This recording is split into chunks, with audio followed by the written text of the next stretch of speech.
So you chose Cowboys from Hell. Why did you pick this record?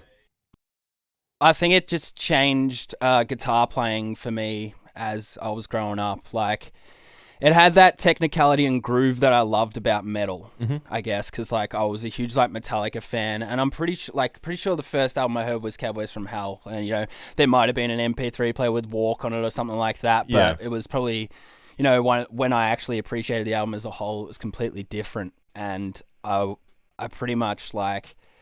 I bought like this ugly as LTD EX50 and I put a dime barker in it and it had like an RIP dime sticker on it. And I was just like, man, obsessed. I think I had the same thing with this record. I think probably I would have heard Walk, I assume, at some point. But I think this is like, well, at least the song Cowboys from Hell is like, I feel like a lot of what people's introduction to Pantera is, because it's like, it's the name of the song is obviously the album title as well.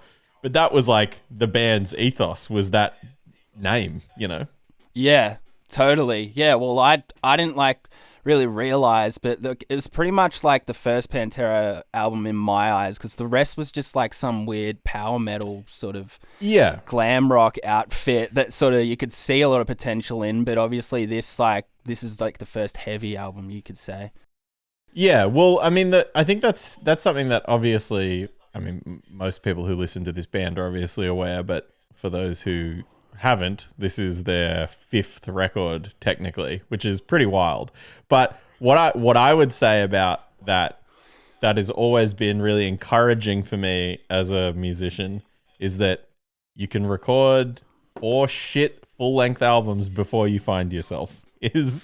Yeah. What Pantera has proven. Yeah, exactly. Um, Yeah, it's crazy how it's nuts how that's their fifth album. I can't believe it.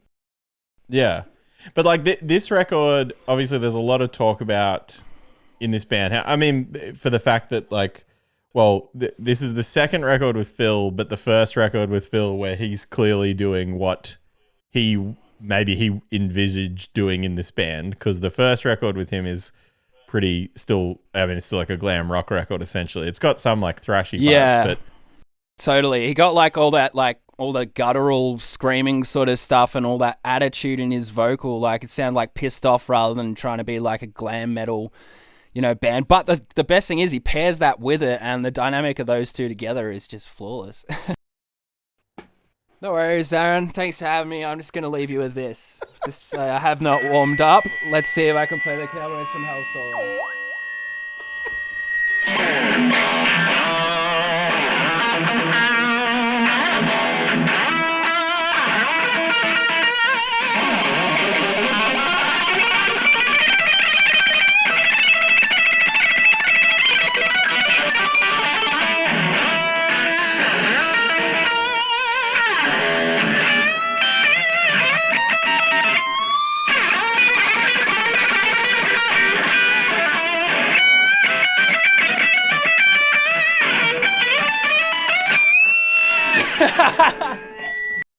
that is truly the greatest outro that I've ever had on this podcast.